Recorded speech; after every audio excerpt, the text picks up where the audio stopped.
बिस्मिल्लाहिर्रहमानिर्रहीम। अस्सलाम वालेकुम। आप देख रहे हैं हालात। मैं हूं सईद चौधरी।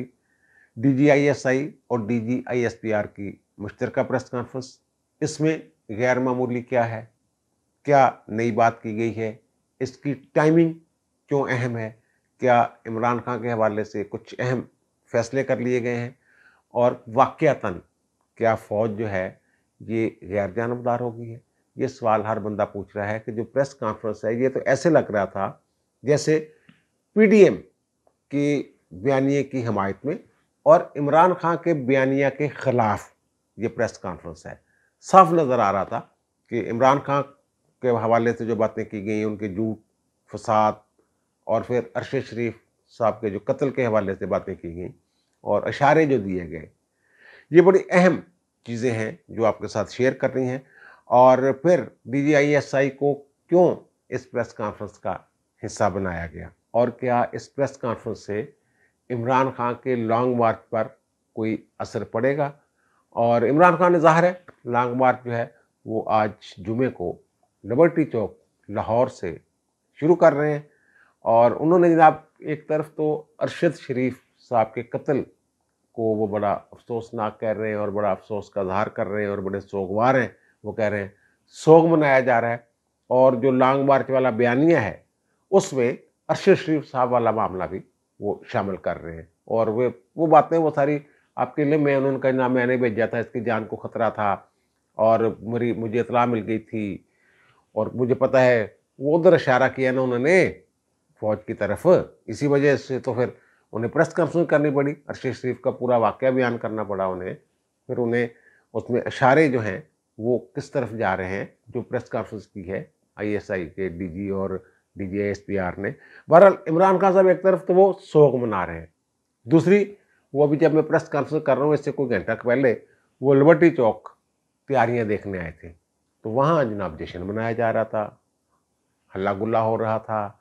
ये कैसा सोग है, ये तजादात से भरपूर एक सियासतदान है जो हमें मिला है।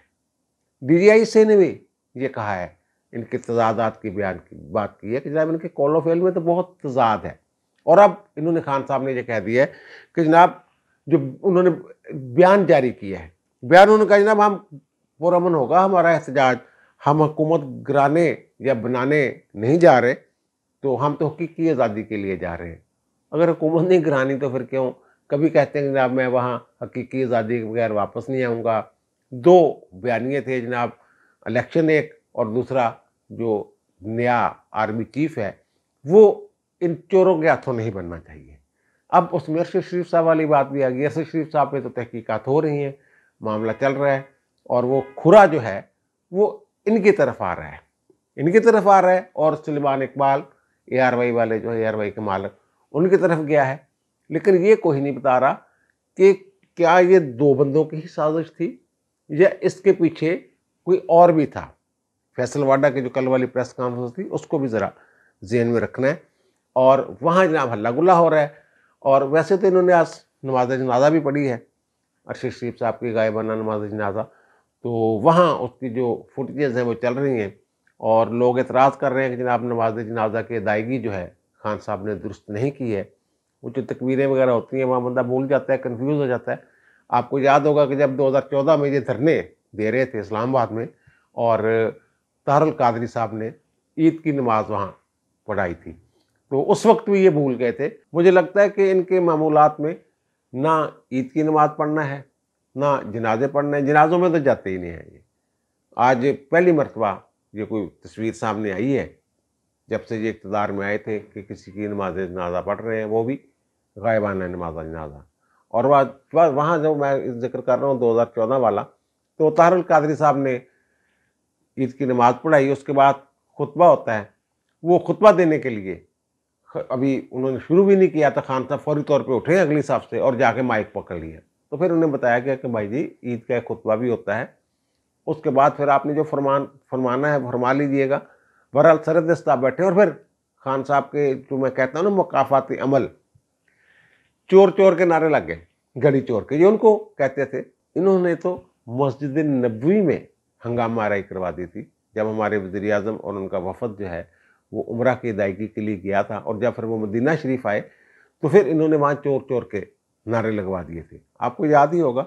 और फिर वो बंदे पकड़े भी गए, उनको सजाएं भी हो गई, जुर्माने भी हो गए। वो पता नहीं शहबाज शरीफ साहब के जहन में क्या आया, तो अब जब वो हाल ही में गए हैं तो वहाँ जाके उन्होंने रिक्वेस्ट की मोहम्मद बिन सलमान से कि चलो छड़ दे उन्होंने, उनका चलो छोड़ देते हैं, और उनका जो अल्लाह ताला आपको अजर देगा, हमारे वज़ीर आज़म ने कहा। तो बहरहाल वो इनके बंदे, पीटीआई के बंदे, हंगामा रहे करने वाले बंदे छिड़वाए किसने? शहबाज शरीफ ने। बहरहाल ये मैं मुकाफात अमल की बात कर रहा था। ऐवान अदल में तशरीफ़ ले गए एक रिश्वत देने के लिए। वो रिश्वत क्या थी? वो रिश्वत ये थी कि वहाँ वकला को इन्होंने, जो बार एसोसिएशन है, लाहौर बार एसोसिएशन, जिसके सदर जो हैं वो तहरीक-ए-इंसाफ के रहनुमाओं में शुमार होता है उनका, तो वहाँ जनाब ये गए हैं, 5 करोड़ रुपए का चेक लेके गए हैं पंजाब हुकूमत की तरफ से। अब पंजाब हुकूमत के साथ खान साहब का क्या ताल्लुक है? ये यानी वो ओहदेदार तो नहीं है ना। अगर चेक देना था तो पंजाब हुकूमत उनको बुला के दे देती, या उनके जो मुतलका वजीर हैं कानून के, वो चले जाते, जाके दे देते। खान साहब लेके गए हैं चेक, और चेक देने के बाद खान साहब वहाँ फरमा रहे हैं कि वो लांग मार्च से जाना है, इकट्ठे चलेंगे सारे मिलके एंजॉय करेंगे। और वहाँ फिर जब खान साहब ज़ाहिर है ऐवान अदल में, वकीलों को कौन रोके? तो उन्होंने जनाब नारे लगाए, गड़ी चोर, गड़ी चोर, गड़ी चोर, और खान साहब ने पीछे मुड़ के देखा नहीं, नाक की सीध में चलते गए हैं। आपने देख ही लिया कि कैसे नारे लगे हैं और सरकारी वसाइल का किस तरह इस्तेमाल हो रहा है। जब सीसीपीओ को बुलाएं, लाहौर के जो गुलाम महमूद डोगर साहब को, जनाब उनको पता करें कि क्या मामला है, हमारी कैसे हेल्प हो सकती है। वो गया, 1.5 घंटा उसको बिठाए रखा जैसे उसका ज़ाती मुलाजम हो। पहली बात तो ये कि खान साहब के पास ये इख्तियार ही नहीं है कि किसी ब्यूरोक्रेट को बुला के उसे कहे मुझे ब्रीफ करें, ब्रीफिंग दें, सिक्योरिटी के क्या इंतजाम होंगे, कैसे फैसिलिटेट किया जाएगा हमें। और खान साहब का जो प्लान है ना, ये किसी को भी नहीं पता कि इन्होंने करना क्या है। जो इनके ओहदेदार हैं पंजाब के, जैसे लाहौर के जो सदर हैं पीटीआई के या दीगर सेक्रेटरी सुक्रेटरी है, वो अपने कारकुनों को कह रहे हैं कि जनाब हम तो बस ना ये आज़ादी चौक तक जाना है, एक दफ़ा राश डाल देना है हमने, और फिर आगे खान साहब ने आगे निकल जाना है, आप लोगों ने घरों को आ जाना है। फिर हम देखेंगे जब ये वहाँ पहुँचेंगे 8 दिन बाद रावलपिंडी, कभी खान साहब कहते हैं रावलपिंडी जाना है, मैंने अगले जुम्मे को रावलपिंडी पहुँचूँगा, और उनके जो MPs वगैरह हैं पूछते हैं कि जनाब खान साहब आगे की प्रोग्राम है, वहाँ जाके बताऊँगा, हम फिर इस्लामाबाद जाएंगे। कोई प्लान मुकम्मल ना खान साहब बता रहे हैं। ज़ाहिर है कितना बड़ा लॉन्ग मार्च लेके जा रहे हैं, उनके जहन में तो होगा कि हमने क्या करना है, लेकिन वो अभी तक इतना ही प्लान दिया कि जनाब पहले हम आज़ादी चौक में रुकेंगे, फिर वहाँ से जनाब खान साहब खिताब करेंगे मुख्तर साहब, फिर शादरा जाएंगे और देखेंगे कि आज़ादी चौक में हमने वो ख़त्म कर देना है और शादरा से दोबारा शुरू करना है। इस तरह की खान साहब जो हैं वो बातें कर रहे हैं, और कहते हैं पुलिस हमारी मदद करेगी, क्या करेगी पुलिस। और जनाब जो आप जो उमर सरफराज चीमा साहब, वज़ीर आला साहब, आप कर कुछ नहीं रहे, वो देखें उन्होंने क्या इंतजाम किए हुए हैं, आप लॉन्ग मार्च में भी उस तरह फैसिलिटेट नहीं कर रहे मुझे, और उनके खिलाफ राना सनाउल्लाह भी नहीं आप पकड़ रहे, उसके खिलाफ पर्चा भी नहीं कर रहे, उसके खिलाफ पर्चा हो जाता है तो कमज़ोर सा पर्चा होता है, आप कर क्या रहे हैं। खान साहब बौखलाए हुए हैं। और जो मैंने कल अर्ज़ किया था कि खान साहब ने ये इतना लंबा लॉन्ग मार्च जो है ना, टुकड़ियों में लॉन्ग मार्च जो वो कर रहे हैं, उसकी वजह यही है कि खान साहब कहते हैं, चाहते हैं कि कोई आए और मुझे आके कि खान साहब चलो बैठ के गल कर दें, देख दें कोई दरमियानी रास्ता कट दें। ये सारा खान साहब का प्लान मुझे लग रहा है। और खान साहब, और जो उधर प्रेस कॉन्फ्रेंस हुई है, उस प्रेस कॉन्फ्रेंस में बहुत सारी खबरें ऐसी हैं जो हम लोग 1.5 साल से आपके गोशगुजार करते आ रहे हैं।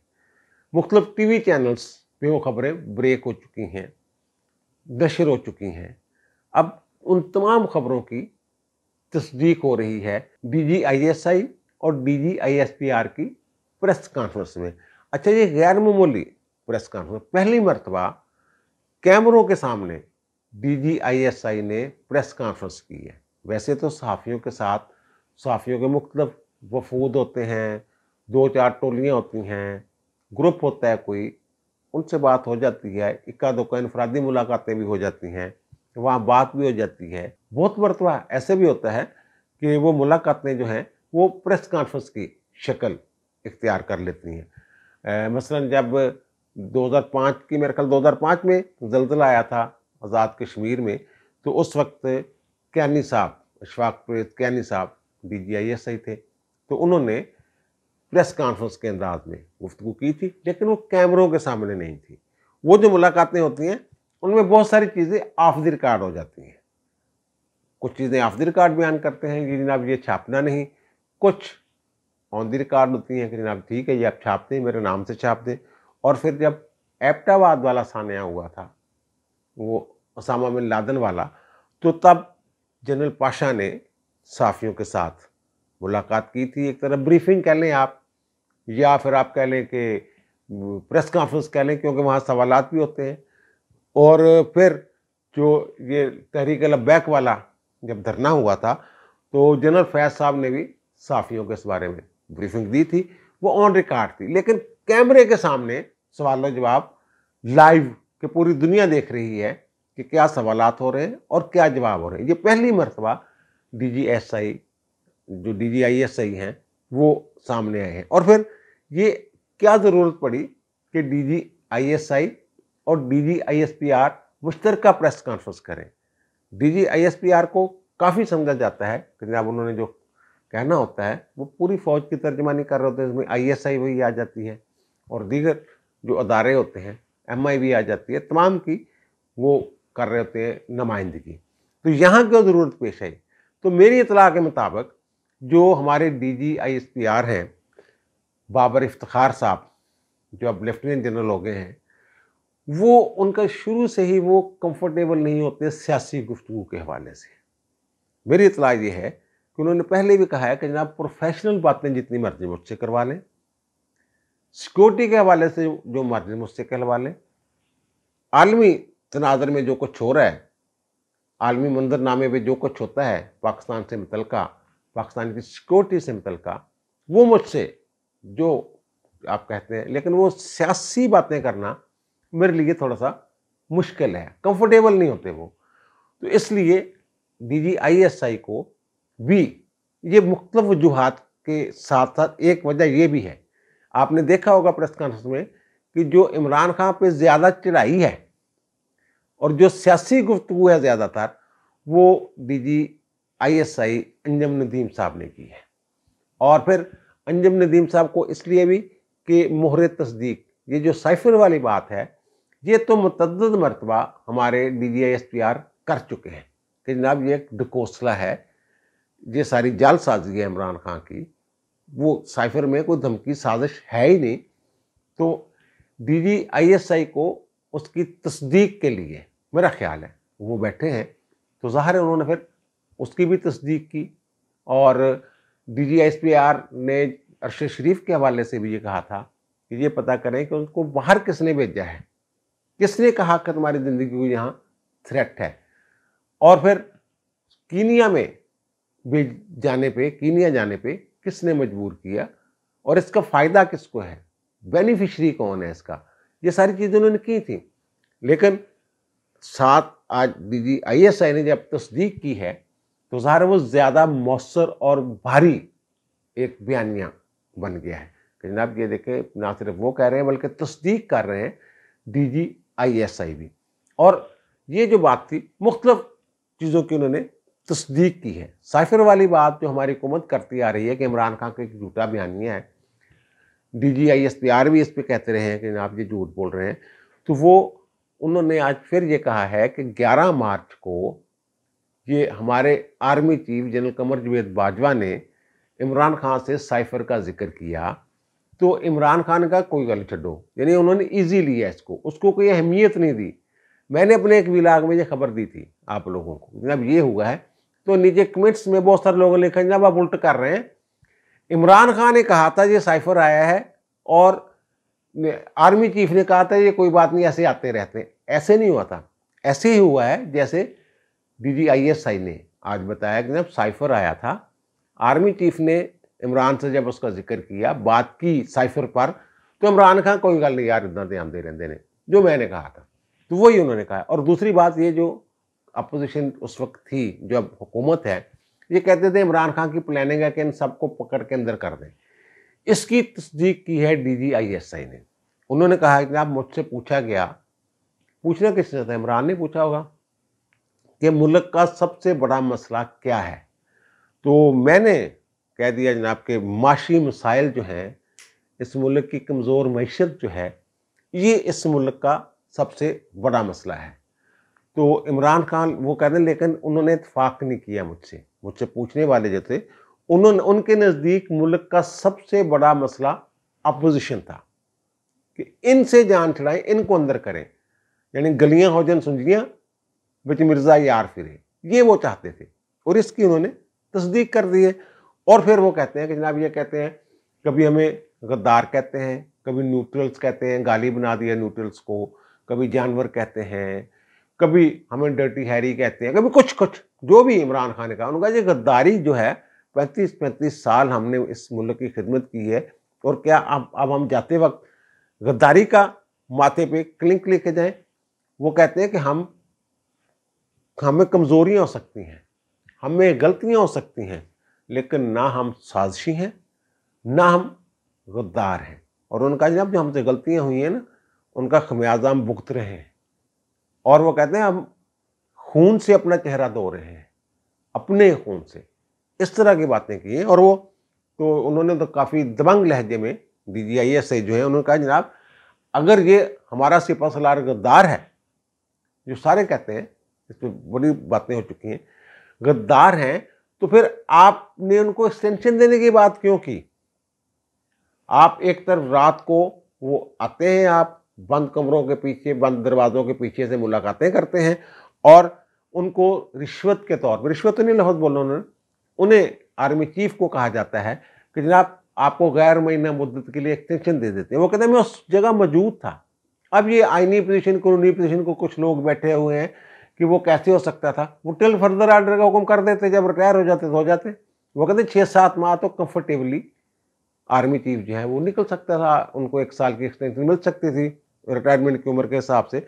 वो कहता है मेरे सामने इन्होंने ऑफर की कि जनाब ये हमारी इनसे जान छुड़वा दें, इक़्तिदार न लगे रहने दो ना, तो फिर मैं आपको गैर महीना मुद्दत के लिए। वो कहते हैं हमने एक बतौर अदारा, ये बात भी हो चुकी है, मैं कह चुका हूँ कि बतौर अदारा फैसला हुआ है। साल पहले मैंने ये कहा था, बल्कि साल से भी ज़्यादा हो गया। तो मैंने ये कहा था कि जनाब अदारे के तौर पर उन्होंने फैसला कर लिया कि हमने गैर जानबदार रहना है, आइन के मुताबिक चलना है। उन्होंने कहा कि ये हमारा कसूर ये है कि गैर आइनी इनकी बात नहीं मानते।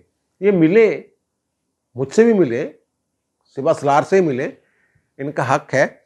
आइनी और गैर आइनी वो कहते हैं ख्वाहिशात का इजहार करते हैं, लेकिन बाहर निकल के सुबह गद्दारी के नारे लगा रहे होते हैं।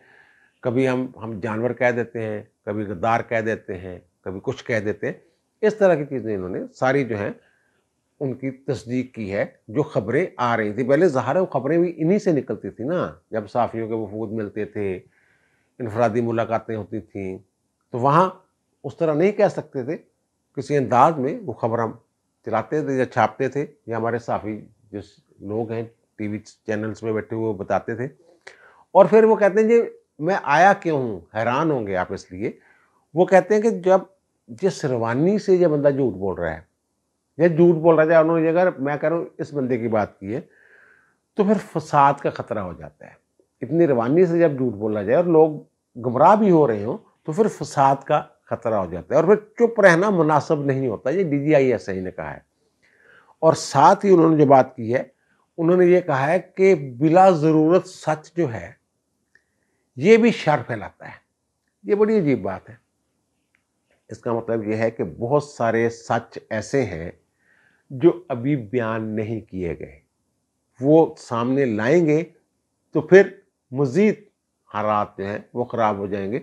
ये अब कह रहे हैं PTA वाले, जनाब हम तो कभी फ़ौज को, हम तो मजबूत अदारे के तौर पर देखना चाहते हैं, PTA ने कभी ऐसा कुछ किया नहीं जैसे अदारा कमज़ोर। और क्या होना है, खान साहब को जो बयानात हैं, एक दिन पहले उन्होंने जो फरमाया सियालकोट में, उन्होंने ये कहा कि जनाब ये हैंडलर्स भी जान लें, हैंडलर्स, न्यूट्रल्स, जानवर, मीर जाफर, मीर सादक, इन सारी बातों पे दुख का भी इजहार किया है, गमो गुस्से का इजहार भी वहां से किया गया। और इससे जो एक नतीजा मैं ये निकाल रहा हूं कि मैंने, आपको याद होगा कि वीला किया था अभी हाल ही में, तो उसमें मैंने ये जिक्र किया था कि रावलपिंडी वालों की ख्वाहिश होती है कि इस असासे को ज़ाया न किया जाए, मुस्तकबिल में कहीं काम आ जाएगा।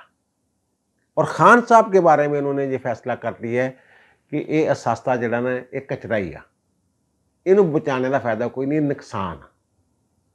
तो ये मैंने जिक्र किया था। और इस प्रेस कॉन्फ्रेंस से जो खुल खिला के उन्होंने इतना बातें की हैं खान साहब के बारे में, उनके बयानिए के बारे में, और फिर जो हुकूमत कहती है, तकरीबन वो तमाम बातें इस प्रेस कॉन्फ्रेंस में की गई हैं।